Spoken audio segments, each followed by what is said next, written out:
పోతున్నాయా?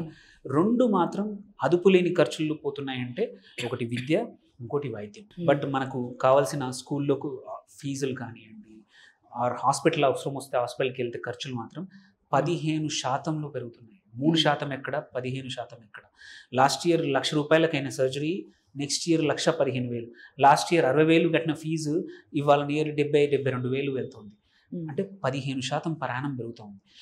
అంత ద్రవ్యోల్బణం ఉన్నప్పుడు అట్లాంటి సెక్టర్లో పెట్టుంటే మనకి ప్రజలకి ఏంటంటే చేతులు అక్కడ ప్రైవేట్ స్పెండింగ్ కన్నా ఆ డబ్బులు ఉండడం వల్ల ఇంకొక మంచి మంచి పనికి వినియోగించే వాళ్ళము రాష్ట్రానికి ఉపయోగపడేది. కానీ ఇట్లా నిరర్ధక ఆస్తులు, ఇప్పుడు ఆ కాళేశ్వరం మంచిదా చెడు అనేది సపరేట్గా పెట్టుకున్నా అంత అప్పు తీసుకొచ్చి కట్టడం, అదే మన దగ్గర ఉన్న డబ్బులతో ఒకటి ప్రాజెక్ట్ చేసుకొని ఇంకోటి చేసుకుంటే, ఇంతకుముందు ఏంటంటే మీరు ఇరిగేషన్ ప్రాజెక్టులు ఓవర్ ద ఇయర్స్ తీసుకుంటే లిమిటెడ్ అప్పు తెచ్చేవాళ్ళు, కట్టేవాళ్ళు. ఇప్పుడు లేకపోతే పెద్ద పెద్ద ప్రాజెక్టులు ఉండేవి కాదు.